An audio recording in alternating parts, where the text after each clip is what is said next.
मैं हाथ उठाकर गाऊंगा, यीशु तेरा नाम रहे ऊंचा।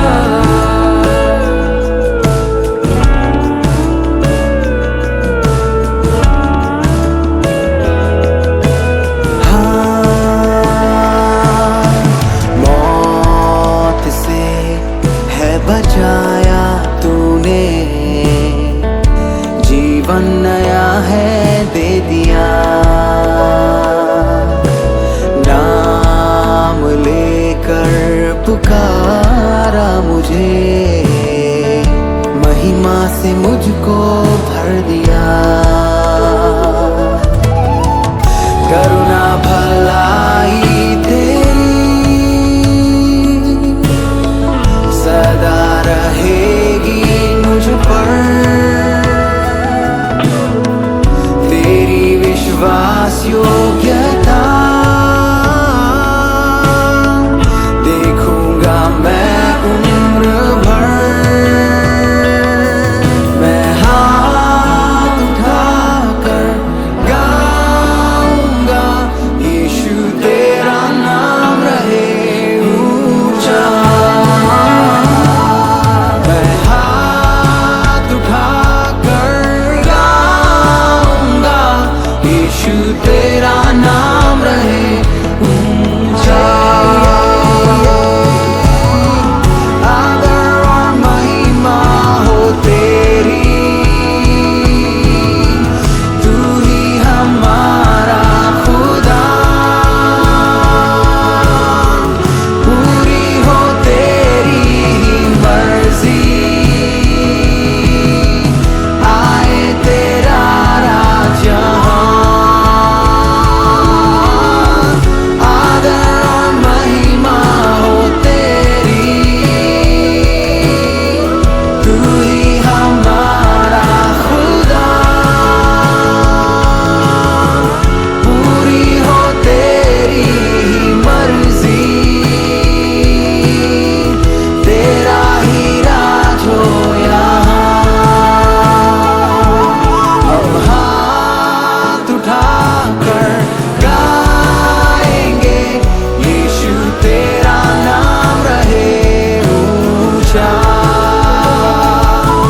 हम हाथ उठाकर गाएंगे, यीशु तेरा नाम रहे ऊंचा। करुणा भलाई तेरी सदा रहेगी मुझ पर,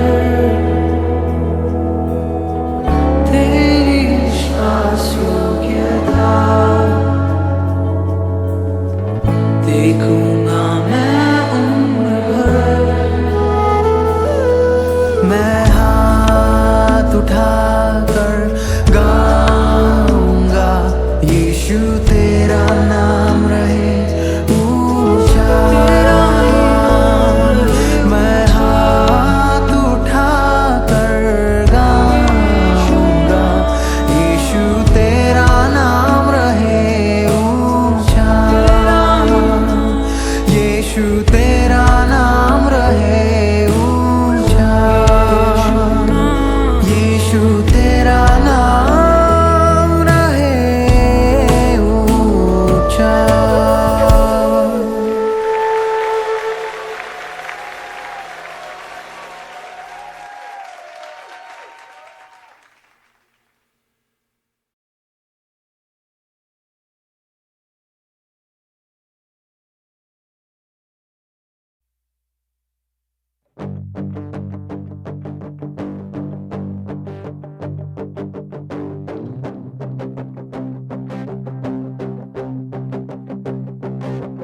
मैं गाऊं हालेलुया,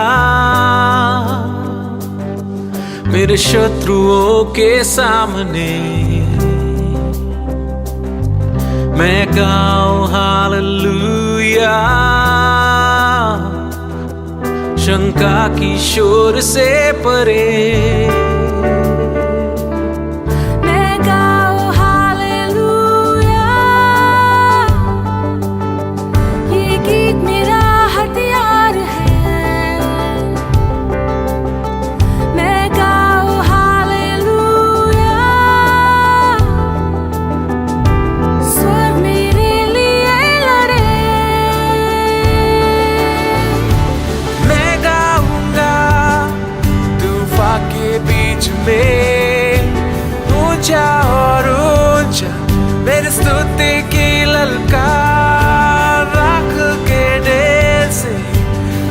आशा उभरे मृत्यु तू हारे मेरा राजा जीवित है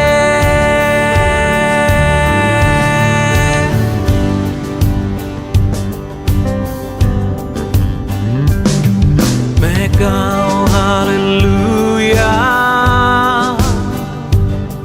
मेरे हर एक कण कण से मैं गाऊं हालेलुया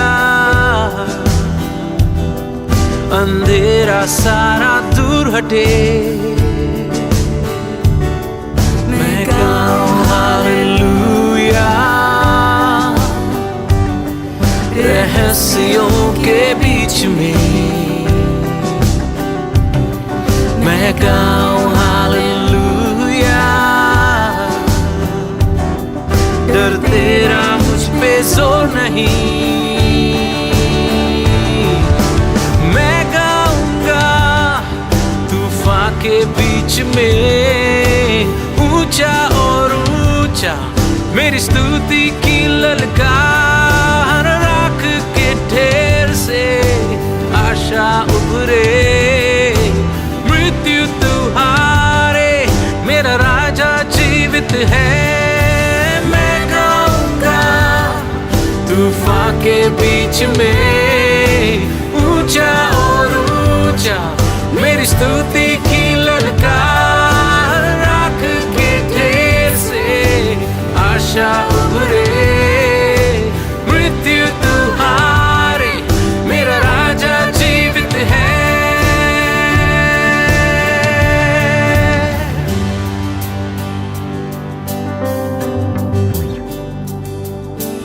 ऊंचा उठाए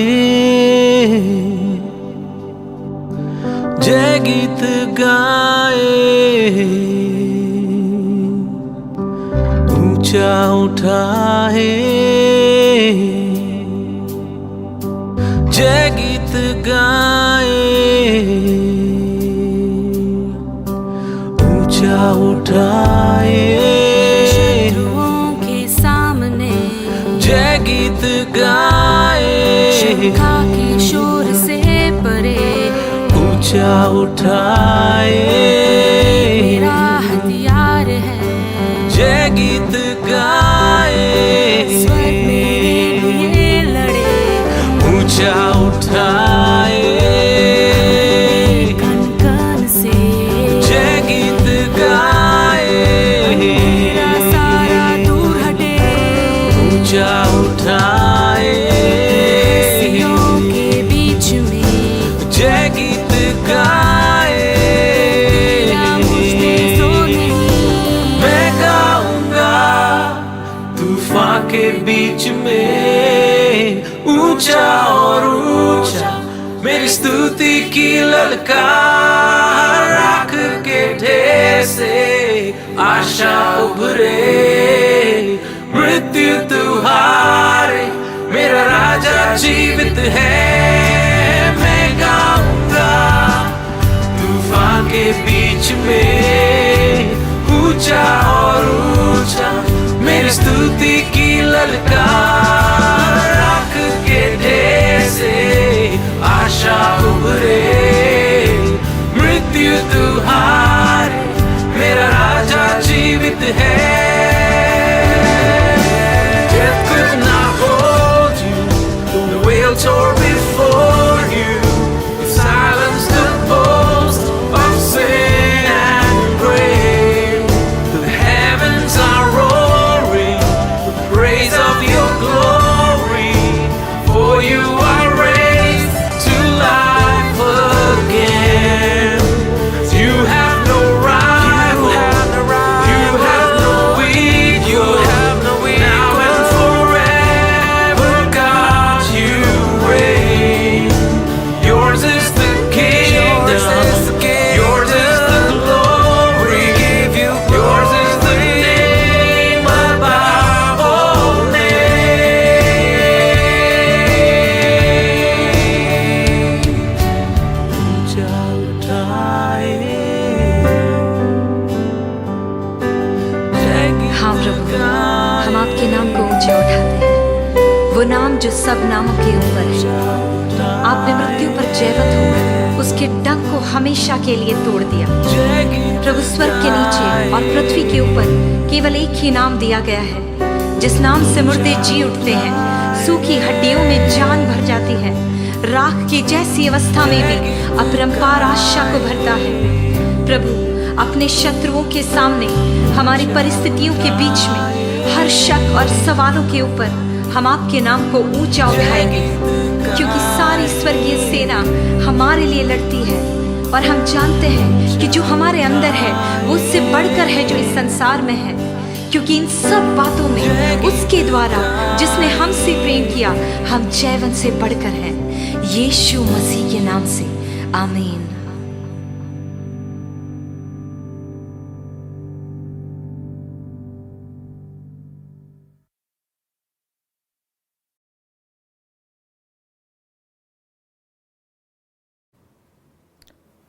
આ સુંદર સમયને માટે ત્રિક ઈશ્વરનો ધન્યવાદ કરીએ છીએ, પ્રભુનો આભાર માનીએ છીએ અને ફરીને એકવાર આજે આપણે ઓનલાઈન માધ્યમ દ્વારા બાઇબલ અભ્યાસમાં એકત્ર થયા છે, ત્યારે પ્રભુ ઈસુ ખ્રિસ્તના નામમાં આપ સર્વનો ખરા હૃદયથી આવકાર કરું છું, પ્રેમી સલામ પાઠવું છું.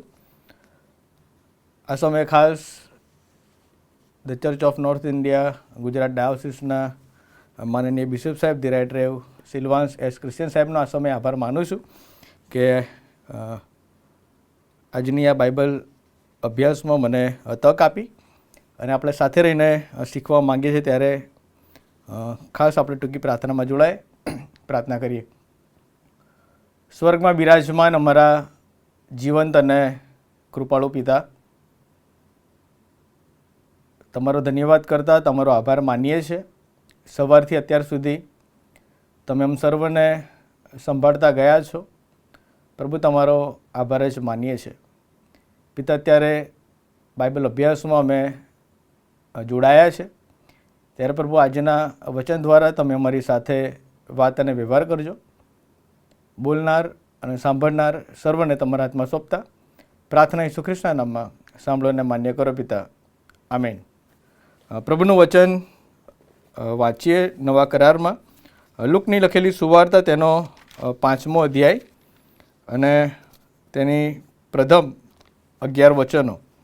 લુક 5:1-11 કલમો આપણે વાંચીએ તથા સાંભળીએ. અને પ્રભુનું વચન આ પ્રમાણે જણાવે છે: હવે ઘણા લોકો તેના પર પડાપડી કરીને દેવની વાત સાંભળતા હતા. ત્યારે તે ગન્નેસરેતના સરોવરને કાંઠે ઊભો રહ્યો હતો. તેણે સરોવરને કાંઠે લાંગરેલી 2 હોડી દીઠી, પણ માછીઓ તેના પરથી ઉતરીને જાળો ધોતા હતા. તે હોડીઓમાંની એક સિમોનની હતી. તેના પર તે ચડ્યો ને તેને કાંઠેથી થોડે દૂર હંકારવાનું કહ્યું. તેણે તેમાં બેસીને લોકોને વિદાય કર્યા.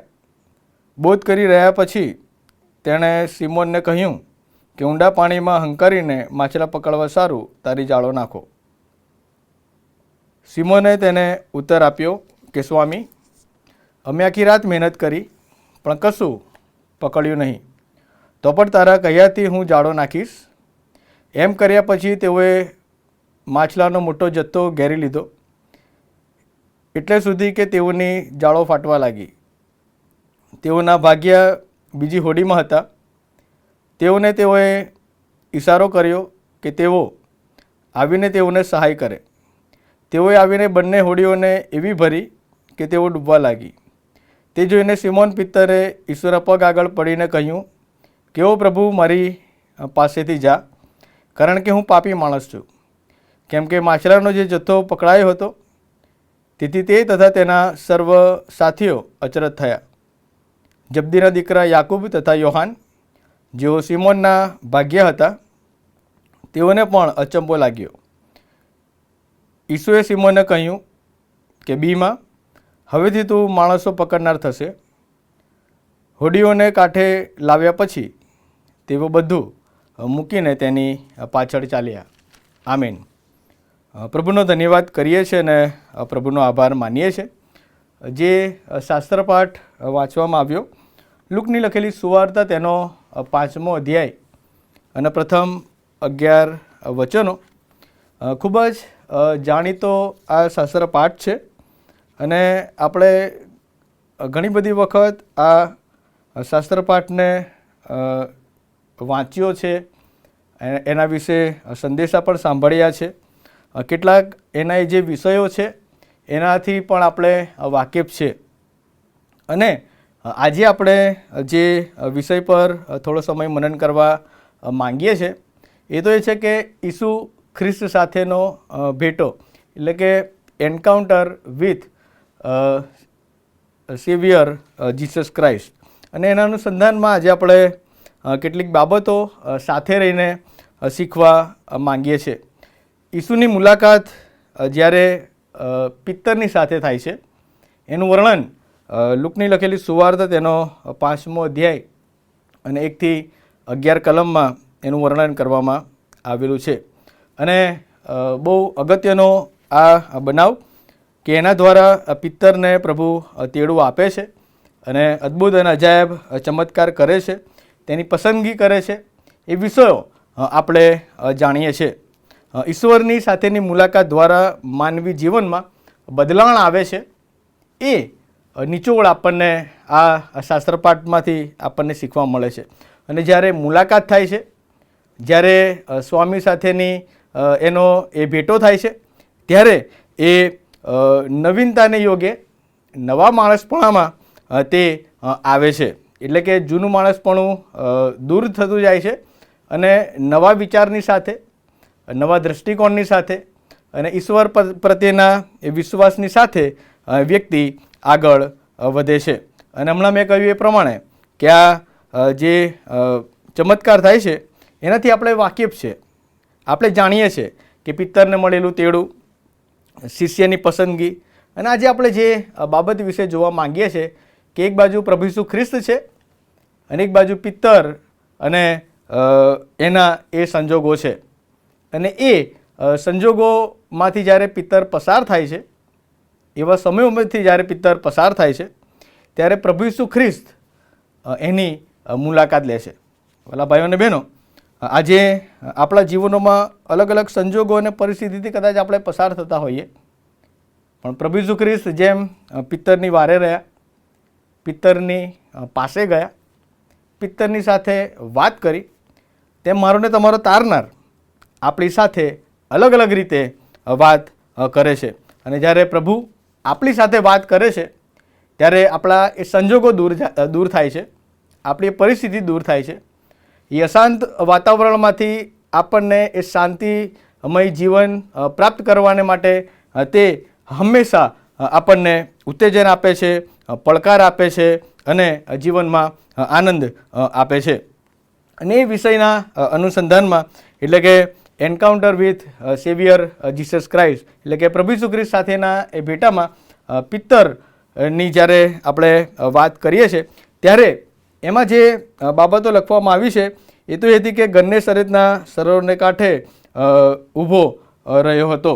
અને એ પ્રભુ ઈસુ ખ્રિસ્ત કે જે એમની પાછળ ચાલનારું ટોળું, એ પ્રભુ ઈસુ ખ્રિસ્તને સાંભળવાને માટે ઘણા બધા લોકો આવતા હતા. કે પ્રભુ ઈસુ ખ્રિસ્તનું એ શિક્ષણ, પ્રભુ ઈસુ ખ્રિસ્તે આપેલી આજ્ઞાઓ, પ્રભુ ઈસુ ખ્રિસ્તે કરેલા એ ચમત્કારો અને એ બાબતો દ્વારા ઘણા બધા લોકો, જન સમુદાય પ્રભુ ઈસુ ખ્રિસ્તની પાછળ એ ચાલનારું હતું. પણ જ્યારે આપણે બીજી અને 5મી કલમ તરફ જ્યારે આપણે આવીએ છીએ ત્યારે જે બાબતો બને છે એ તો એ હતી કે અણગમા સંજોગો.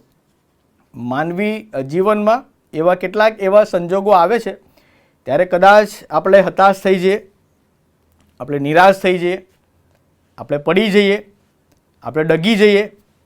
કદાચ એવા સંજોગો આવે કે કદાચ આપણે રડી પણ પડીએ. પણ અહીંયા જ્યારે બીજી કલમમાં લખ્યું છે કે તેણે સરોવરને કાંઠે લંગારેલી 2 હોડી દીધી, પણ માછીઓ તેઓ પરથી ઉતરીને જાળો ધોતા હતા. એટલે કે પ્રભુ ઈસુ ખ્રિસ્ત એ બાબતને અહીંયા ખાસ ધ્યાન પર લે છે. એ બાબતને જુએ છે કે જે વ્યક્તિઓ એવું લખ્યું છે કે તેઓ એના પરથી ઉતરીને પોતાની જાળો ધોતા હતા. અને એવા સંજોગોમાંથી એ પસાર થનારા એ જૂથની વાત લખવામાં આવી છે કે એમાં નિષ્ફળતા છે, એમાં તેમણે પ્રયત્નો કર્યા પણ કશું પણ પ્રાપ્ત કર્યું નહીં. આશા વિહોણી કદાચ પરિસ્થિતિ કહી શકાય. ઝાડ ધોવી એટલે એનો અર્થ એવો થયો કે મહેનત કરી તેમ છતાં કશું પણ પ્રાપ્ત ના થયું. એટલે એનો અર્થ એવો પણ થઈ શકે કે તેમણે કદાચ હાર માની પણ લીધી હોય. અને એવા વ્યક્તિની વાત અહીંયા લખવામાં આવી છે કે તેઓ ઝાડ ધોતા હતા અને એમની એ સ્થિતિ, એમની એ પરિસ્થિતિ અને એમના એ અણગમા એ સંજોગો કે એ પ્રભુ ઈસુ ખ્રિસ્ત ખાસ કરીને એ ધ્યાન પર લે છે. સંજોગો કદી પણ એક સરખા હોતા નથી. એ ચાહે આપણા વ્યક્તિગત હોય કે પછી આપણા કુટુંબની વાત આવે કે સંજોગો માનવીએ બદલાતા જતા હોય છે. વ્યક્તિએ સંજોગો બદલાઈ જાય છે. અને અહીંયા જે બાબતો વિશે આપણે જોવા માંગીએ છીએ ત્યારે 5મી કલમમાં એવું કહે છે કે સિમોને તેને ઉત્તર આપ્યો કે સ્વામી, અમે આખી રાત મહેનત કરી પણ કશું પકડ્યું નહીં. અને અહીંયા પિત્તર કે જેને સિમોન તરીકેનો ઉલ્લેખ અહીંયા કરવામાં આવે છે કે એ પ્રભુ ઈસુ ખ્રિસ્તને એ કહે છે કે પ્રભુ અમે મહેનત કરી પણ કશું પણ પ્રાપ્ત કરી શક્યા નથી. પ્રયત્નો કર્યા, એનામાં રહેલી એ આવડત, એનામાં રહેલો એ માછીમારનો એનો એ જે ઓક્યુપેશન હતો, એણે કરેલો એ શ્રમ, એ બધી જ બાબતો એ પ્રભુ ઈસુ ખ્રિસ્તની પાસે લાવે છે અને કહે છે કે પ્રભુ અમે આખી રાત, સ્વામી અમે આખી રાત મહેનત કરી પણ કશું પ્રાપ્ત કર્યું નથી. આપણે વિચારી શકીએ છીએ કે અહીંયા પિત્તરના એ સંજોગો કેવા હતા. કોઈ સરળ સંજોગો નહોતા, કોઈ સામાન્ય સંજોગો નહોતા. ખૂબ જ અઘરા અને કપરા અને એવા સંજોગોમાંથી પિત્તર પસાર થાય છે. કારણ કે એના એ આવકનો એ માધ્યમ હતો માછલી પકડવી અને એ દ્વારા પોતાનું ગુજરાન થાય, પરિવારનું ગુજરાન થાય અને એ દ્વારા તે આગળ વધી શકે. પણ જે બાબત એના જીવનમાં આવી, જે સમય એના જીવનમાં આવ્યો એ ખૂબ જ એ પડકારજનક હતો. પ્રયત્ન કરવા હોવા છતાં આપણે નિષ્ફળતા એની જોઈ શકીએ છીએ. અને એ બાબત આપણે અહીંયા 5મી કલમમાં એ પિત્તર પોતે પણ એ કબૂલાત કરે છે કે પ્રભુ અમે તો મહેનત કરી પણ કશું પણ પ્રાપ્ત કરી શક્યા નહીં. એટલે એ જે બીજી કલમમાં લખવામાં આવ્યું છે કે તેણે સરોવરને કાંઠે લંગારેલી 2 હોડી દીઠી પણ માછીઓ તેઓ પરથી ઉતરીને જાળો ધોતા હતા. એક બાજુ પિત્તરની આવડત છે, એક બાજુ અનુભવો છે, તેમ છતાં નિરાશાજનક એ પરિસ્થિતિ આપણે જોઈ શકીએ છીએ. અને આપણા પણ રોજિંદા જીવનમાં વ્યસ્ત સમયોમાં ઘણી બધી વખત આવા બનાવો બનતા હોય. ઘણી બધી વખત મહેનત કરીએ પણ એનું ફળ આવે નહીં. ઘણી બધી વખત કામ કરીએ પણ આપણને ઘણી બધી વખત પ્રગતિ દેખાય નહીં.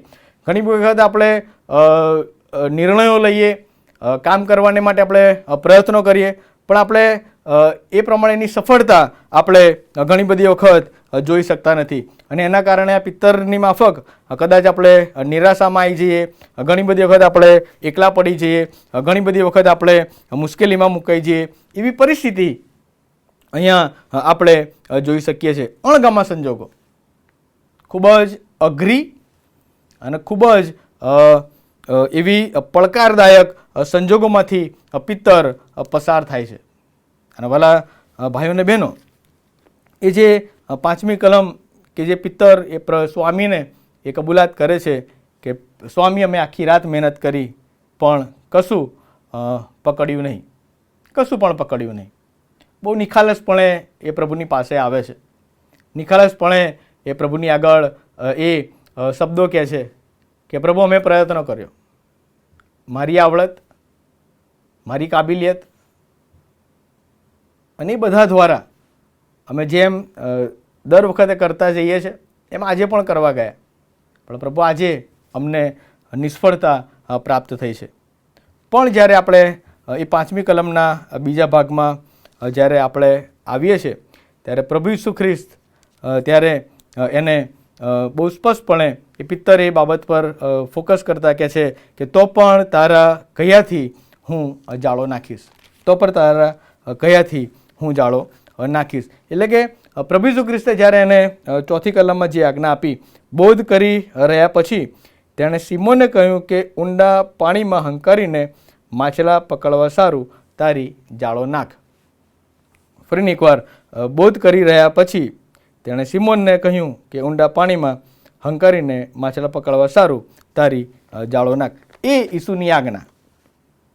ઈસુ જ્યારે પ્રભુ ઈસુ ખ્રિસ્ત જ્યારે એ પિત્તરને એ આજ્ઞા આપે છે ત્યારે એ અજુકતી આજ્ઞા એ કહી શકાય. કારણ કે પ્રયત્નો કર્યા છે, કામ કર્યું છે, હતાશા છે, નિરાશા છે, થાક છે, પણ પ્રભુ ઈસુ ખ્રિસ્ત એના પર ફોકસ કરે છે, એના સંજોગો પર ફોકસ કરે છે, એના પર ધ્યાન કેન્દ્રિત કરે છે. અને પ્રભુ ઈસુ ખ્રિસ્ત એવી આજ્ઞા આપે છે કે ઊંડા પાણીમાં હંકારીને માછલા પકડવા સારું તારી જાળો નાખ. અને ઈશ્વરની આજ્ઞા આપણને હંમેશા ઘણી બધી વખત અજુકતી લાગે. અને જ્યારે આપણે આ કલમ વાંચીએ ત્યારે પણ આપણને અજુકતી લાગે છે. અને એ બાબત વિશે આપણે ચોથી કલમમાં એ બીજી બાબતે આપણને એ જોવા મળે છે કે અજુકતી આજ્ઞા. ઘણી બધી વખત આજ્ઞા પાલન કરવું એ માનવી માટે ઘણી બધી વખત એ અઘરું બને છે. અને આજ્ઞા હંમેશા સહેલી હોતી નથી. અને જ્યારે એ સ્વામી આજ્ઞા આપે છે ત્યારે અહીંયા પિત્તર બહુ સ્પષ્ટપણે એ સ્વામીની આગળ નમ્ર થાય છે અને સ્વામીએ આપેલી એ આજ્ઞાનું તે પાલન કરે છે. બાઇબલમાં પણ ઘણી બધી વખત એવા દાખલા આપણને જોવા મળે છે કે ઈશ્વરે આજ્ઞા આપી, સરળ આજ્ઞાઓ નથી, અઘરી હતી, પણ એ ઈશ્વરે પસંદ કરેલા એ વ્યક્તિઓએ ખૂબ જ ગંભીરતાથી ઈશ્વર પર આધાર રાખીને, ઈશ્વર પર વિશ્વાસ રાખીને એ આજ્ઞાઓનું પાલન કર્યું. ઉત્પત્તિનું પુસ્તક તેનો 6 અધ્યાય 13થી આગળની કલમોમાં નૂહને જ્યારે ઈશ્વર યહોવાદેવ જ્યારે વહાણ બનાવવાની આજ્ઞા આપે છે ત્યારે એ આજ્ઞા કંઈ સહેલી નથી. કારણ કે એ સમયનું જે જગત હતું ખૂબ જ એવી ભ્રષ્ટતા અને અનૈતિક બાબતોમાં જીવન જીવી રહ્યું હતું. અને એમાં ઈશ્વર એ નૂહની પસંદગી કરે છે અને એને વહાણ બનાવવાની આજ્ઞા આપે છે. અને એનું ઈશ્વરની આજ્ઞાને આધીન થઈને, ઈશ્વરને સ્થાન આપીને, ઈશ્વરને વિશ્વાસુ રહીને તે તેમની આજ્ઞા પાળે છે. એ જ પ્રમાણે ઉત્પત્તિનું પુસ્તક તેનો 12મો અધ્યાય અને તેની પેલી 2 કલમમાં પ્રભુ ઈશ્વર જ્યારે યહોવાદેવ જ્યારે ઇબ્રાહિમને તેડું આપે છે ત્યારે એવું લખ્યું છે કે ઉત્પત્તિ 12 અને 1 ને 2 અને યહોવા ઇબ્રાહિમને કહ્યું કે તું તારો દેશ તથા તારા સગા તથા તારા બાપનું ઘર મૂકીને જે દેશ હું તને દેખાડું તેમાં જા, અને હું તારાથી એક મોટી કોમ ઉત્પન્ન કરીશ ને તને આશીર્વાદ દઈશ ને તારું નામ મોટું કરીશ અને તું આશીર્વાદ રૂપ થશે. અહીંયા ઈશ્વર ઇબ્રાહિમને જે આજ્ઞા આપે છે, કઈ આજ્ઞા આપે છે કે તું તારો દેશ તથા તારા સગા તથા તારા બાપનું ઘર મૂકીને જે દેશ હું તને દેખાડું તેમાં જા. અને એ આજ્ઞાને ઇબ્રાહિમ આધીન રહે છે. એ આજ્ઞાને ઇબ્રાહિમ એ આધીન રહે છે અને તે ચાલી નીકળે છે. ભલા ભાઈઓ અને બહેનો, નૂહના સંબંધમાં આપણે જોયું, ઇબ્રાહિમના સંબંધમાં જોયું, અને ઇબ્રાહિમના જીવનમાં પણ બીજી બાબત જ્યારે બને છે. ઉત્પત્તિનું પુસ્તક તેનો 22મો અધ્યાય અને એમાં જે બાબતો આપણે જોઈએ છે પહેલી ને 2 કલમમાં કે ઈસાકના જે દહનાર્પણની વાત, ઈસાકના બલિદાનની વાત, અને એમાં પણ ઇબ્રાહિમ ઈશ્વરની આજ્ઞાને તે આધીન રહે છે. એમાં કદી પણ એ કચકચ કરતો નથી, કદી પણ ઈશ્વરની સામે તે જવાબ એવો આપતો નથી, પણ તે ઈશ્વરની આજ્ઞાને તે આધીન રહે છે. બીજો એક દાખલો આપણને જોવા મળે છે. નિર્ગમનનું પુસ્તક તેનો 4થો અધ્યાય અને તેની 21મી કલમમાં, અને યહોવાએ મૂસાને કહ્યું કે તું મિસરમાં પાછો જાય ત્યારે જોજે જે ચમત્કારો મેં તારા હાથમાં મૂક્યા છે તે સર્વ ફારોની સમક્ષ કરી બતાવ, પરંતુ હું ફારોનું હૃદય હઠીલું કરીશ ને તે લોકોને જવા દેશે નહીં. અને અહીંયા ઈશ્વર જ્યારે મૂસાને એ આજ્ઞા આપે છે કે તારે ફારૂની પાસે જવું, એ રાજાની પાસે જવું અને એ ગુલામગીરીમાંથી એ ઇસરાયેલ પ્રજાને છોડાવવાને માટે તેની આગળ એ બાબતો રજૂ કરવી. અને એ મૂસા ઈશ્વરે આપેલી આજ્ઞાને તે આધીન રહે છે. ઈશ્વરની આજ્ઞાને તે આધીન રહે છે. આજ્ઞા ઘણી બધી સહેલી હોતી નથી, પણ જેઓ ઈશ્વરની આજ્ઞા પાળે છે ચોક્કસપણે ઈશ્વરનો આશીર્વાદ તેઓ પ્રાપ્ત કરે છે. ચોક્કસપણે ઈશ્વરનો આશીર્વાદ તેઓ પ્રાપ્ત કરે છે. યુના પ્રબોધકનું પુસ્તક તેનો 1 અધ્યાય અને 1 થી 2 કલમમાં જે બાબત યુનાના સંદર્ભમાં આપણને જોવા મળે છે એ તો એ હતી કે ઈશ્વરે જ્યારે યુનાને જે આજ્ઞા આપી, ઉત્પત્તિનું પુસ્તક યુના પ્રબોધકનું પુસ્તક તેનો 1 અધ્યાય અને તેની 1 અને 2 કલમમાં બહુ સ્પષ્ટપણે ઈશ્વર યુનાને એ આજ્ઞા આપે છે. યહોવાનું એવું વચન અમિતાઈના દીકરા યુના પાસે આવ્યું કે ઉઠ, મોટા નગર નિનવે જા ને તેની વિરુદ્ધ પોકાર કર, કેમ કે તેઓની દુષ્ટતા મારી આગળ આવી છે. અહીંયા ઈશ્વર યુનાને એક જવાબદારી સોંપે છે, આજ્ઞા આપે છે અને ઈશ્વરની આજ્ઞાને તે સાંભળે છે, પણ તે નિનવે જવાના બદલે તે તાર્શીશ નાસી જાય છે. તે તાર્શીશ નાસી જાય છે. ઘણી બધી વખત આ બાબત એ આપણા જીવનમાં પણ એ લાગુ પડે છે કે આપણે ઈશ્વરે આપેલા એ વચન અને ઈશ્વરની આજ્ઞાને આપણે કેટલું પાલન કરીએ છીએ. યુના કે જ્યારે ઈશ્વરે એને આજ્ઞા આપી ત્યારે તે સાંભળે છે તો ખરો, પણ તે અમલમાં લાવતો નથી. નિનવે જવાને બદલે તે તાર્શીશ નાસી જાય છે. અને એ બાબત જ્યારે આપણે લુકની લખેલી સુવાર્તા તેનો 5મો અધ્યાય અને તેની 5મી કલમમાં જ્યારે આપણે જોઈએ છે એના બીજા ભાગમાં, ત્યારે એ અજુકતી આજ્ઞા, એની અજુકતી આજ્ઞા જ્યારે પિત્તરને જ્યારે મળે છે, સિમોનને જ્યારે મળે છે, ત્યારે સિમોન બહુ સ્પષ્ટપણે એ તારનારે આપેલા એ આદેશ મુજબ કરવાને માટે તે તત્પર રહેશે. અને એ બાબત આપણા જીવનમાં બહુ મહત્ત્વની છે કે મારા સર્જનહારની આપેલી એ આજ્ઞાઓ મુજબ જીવન જીવવું, કે જેથી કરીને તેમનો આશીર્વાદ પ્રાપ્ત કરી શકું. નહીં કે યુનાની જેમ નાસી જાઉં, નહીં કે યુનાની જેમ સાંભળવું પણ અમલમાં ના લાવવું, પણ એ નૂહની જેમ, ઇબ્રાહીમની જેમ, એ મૂસાની જેમ અને આ સિમોનની જેમ ઈશ્વરે આપેલી આજ્ઞાનું પાલન કરવું. ઈશ્વરે આપેલી આજ્ઞાનું પાલન કરવું. અને પછી જ્યારે આપણે આગળ જોઈએ ત્યારે જે ચમત્કારની વાત લખવામાં આવી છે, 6ઠ્ઠી કલમમાં લખ્યું છે કે એમ કર્યા પછી તેઓએ માછલાનો મોટો જથ્થો ઘેરી લીધો, એટલે સુધી કે તેઓની જાળ ફાટવા લાગી.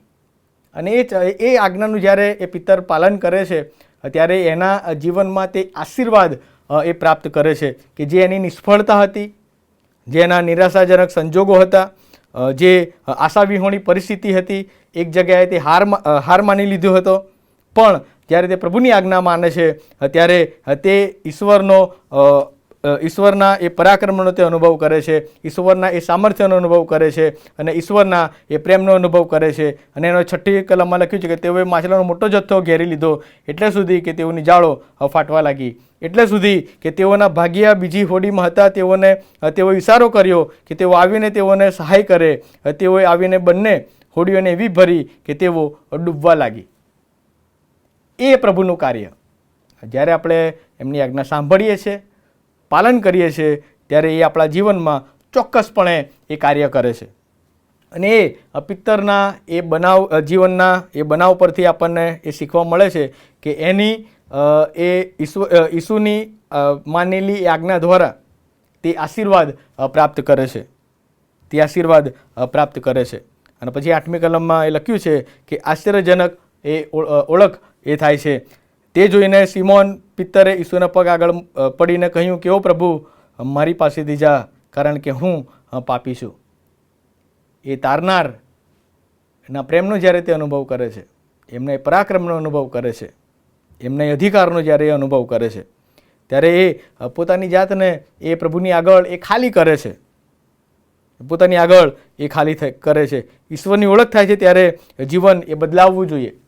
ઈશ્વરની જ્યારે ઓળખ થાય છે ત્યારે માનવીનું જીવન એ બદલાવવું જ જોઈએ અને કબૂલાત એ થવી જ જોઈએ. અને એ કબૂલાત આપણે પિત્તરના એ જીવન પરથી આપણને એ જોવા મળે છે. અને પિત્તર એ કબૂલ કરે છે કે ઓ પ્રભુ, મારી પાસેથી જા, કારણ કે હું પાપી છું, કારણ કે હું પાપી છું.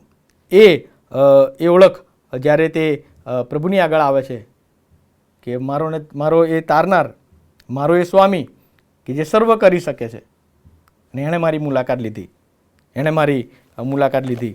યશાયા પ્રબોધકનું પુસ્તક તેનો 6 અધ્યાયમાં પણ યશાયાને જ્યારે સંદર્શન થાય છે ત્યારે યશાયા પણ બહુ સ્પષ્ટપણે એ પ્રભુને કહે છે કે હું અશુદ્ધ ઓઠોનો માનવી છું અને અશુદ્ધ ઓઠોની મધ્યે હું રહું છું.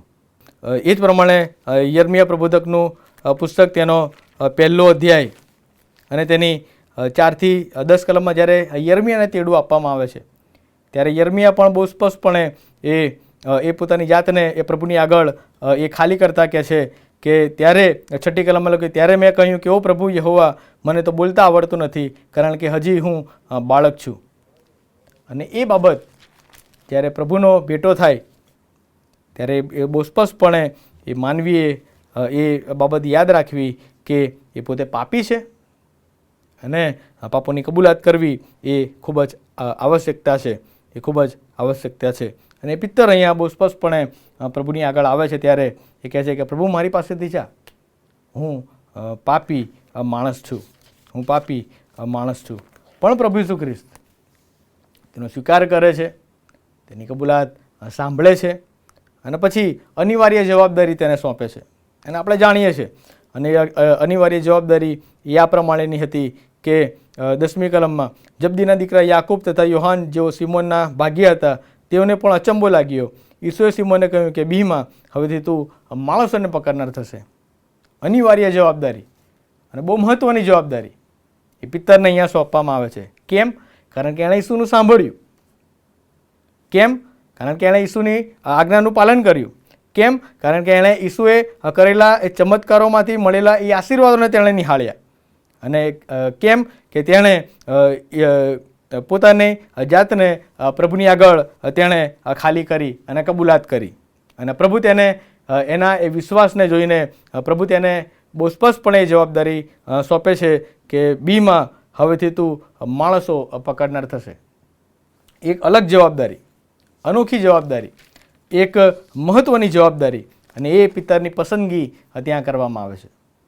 વલા ભાઈઓ અને બહેનો, કે જે બાબત વિશે આજે આપણે થોડો સમય જોઈ ગયા કે પ્રભુ ઈસુ ખ્રિસ્ત તારનારની સાથેના ભેટો, encounter with saviour Jesus Christ, કે એમાં ઘણી બધી વખત એમાં એ નિષ્ફળતા હતી, એમાં અશાંત એવી પરિસ્થિતિ હતી, આશાવિહોણા એવા સંજોગો હતા, એક બાજુ હાર માની લીધી હતી. પણ જ્યારે પ્રભુ ઈસુ ખ્રિસ્ત સાથે જ્યારે એ માનવીનો એ પિત્તરનો જ્યારે ભેટો થાય છે ત્યારે એનું જીવન એ બદલાય છે, એનું જીવન એ બદલાય છે.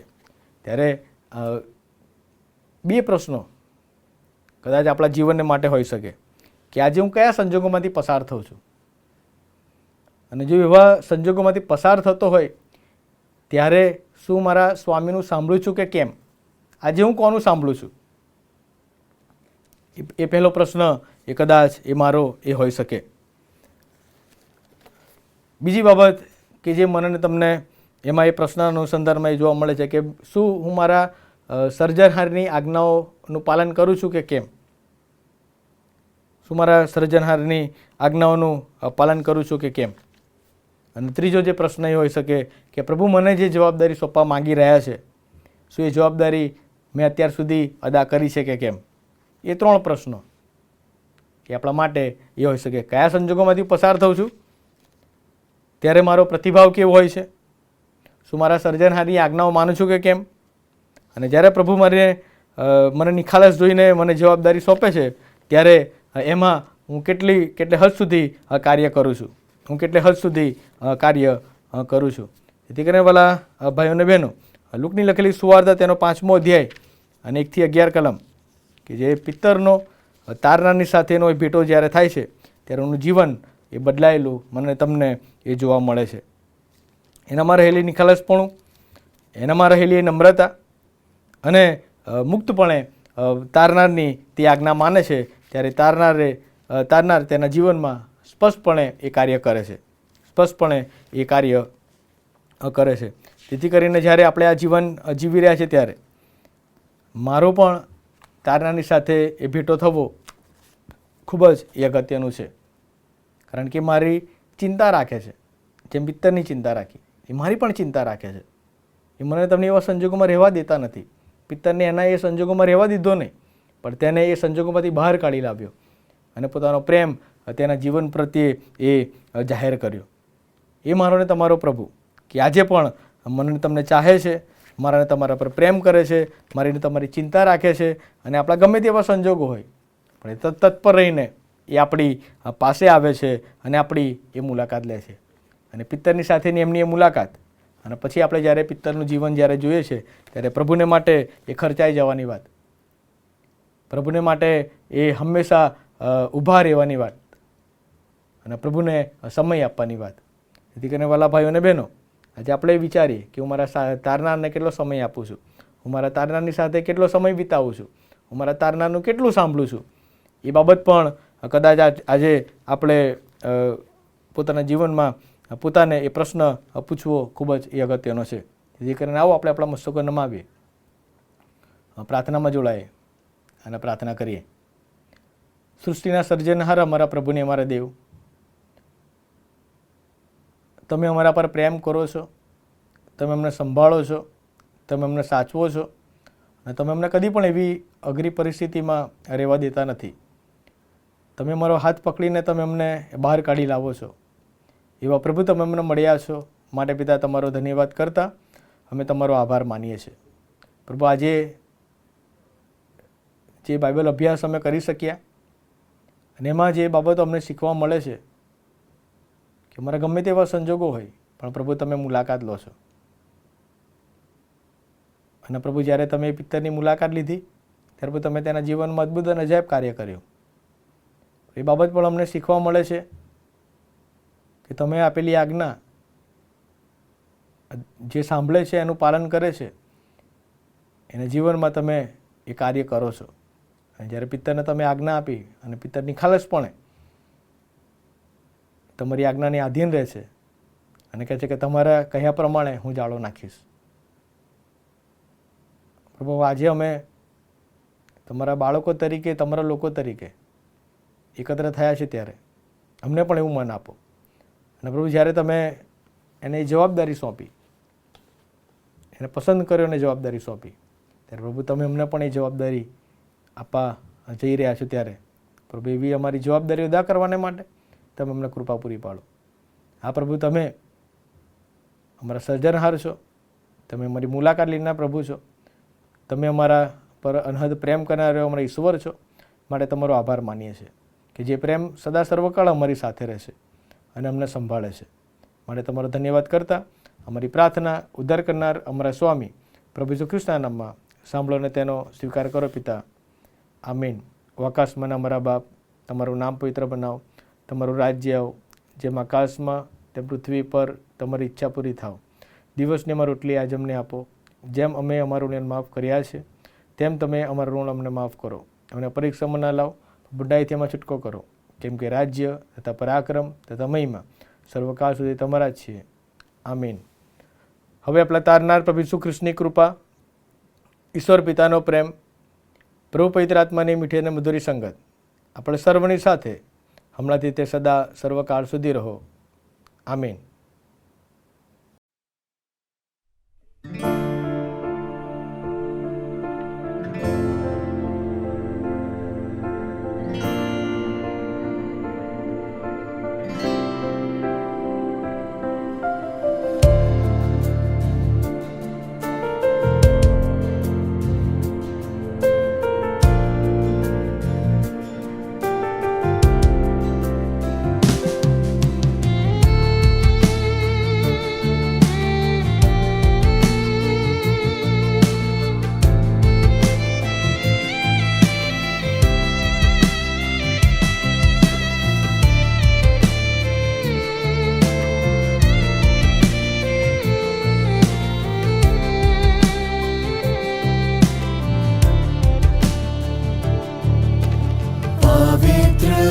मुझे बना दे प्रभु, शुद्ध मुझे कर दे प्रभु, पवित्र मुझे बना दे प्रभु, शुद्ध मुझे कर दे प्रभु, ताकि तेरे जैसा दिखूं,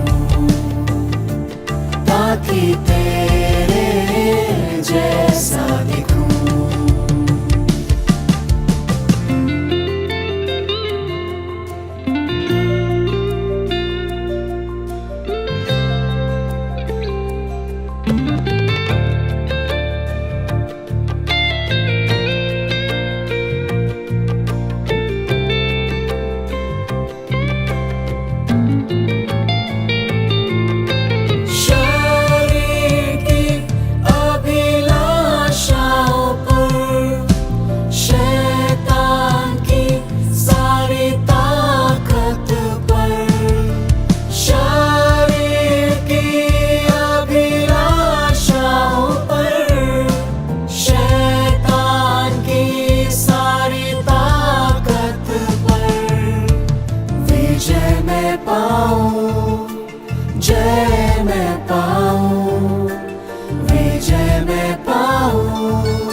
पवित्र आत्मा में बढ़ूं, संगति में तेरी पवित्र आत्मा में बढ़ूं, ताकि तेरे जैसा दिखूं, ताकि तेरे जैसा दिखूं, ताकि तेरे जैसा दिखूं।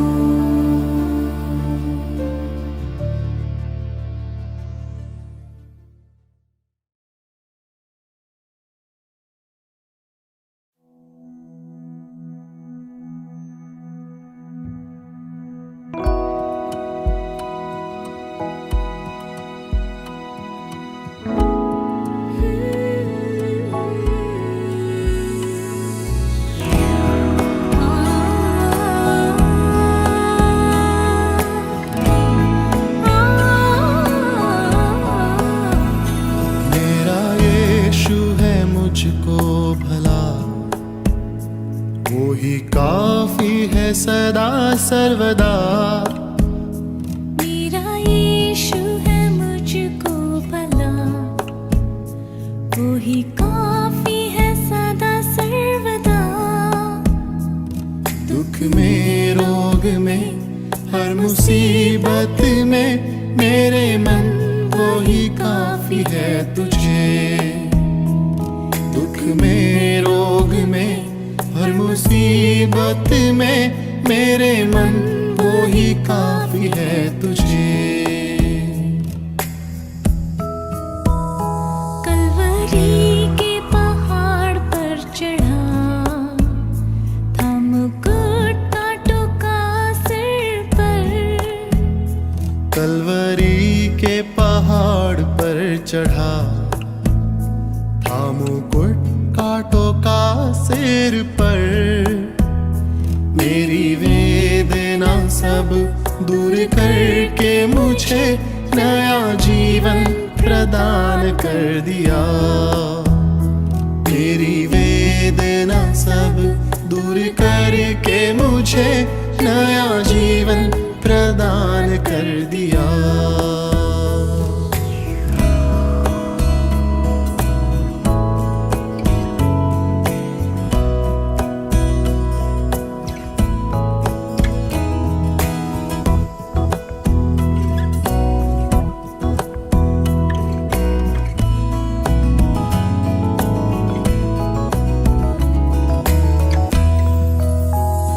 वो ही आदि वो ही अंत है, दिव्य प्रेम का वही स्रोत है।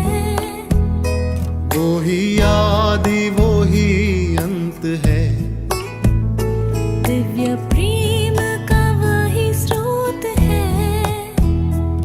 10,000 में अति श्रेष्ठ है वो, स्तुति वंदना के योग्य वो। 10,000 में अति श्रेष्ठ है वो, स्तुति वंदना के योग्य वो।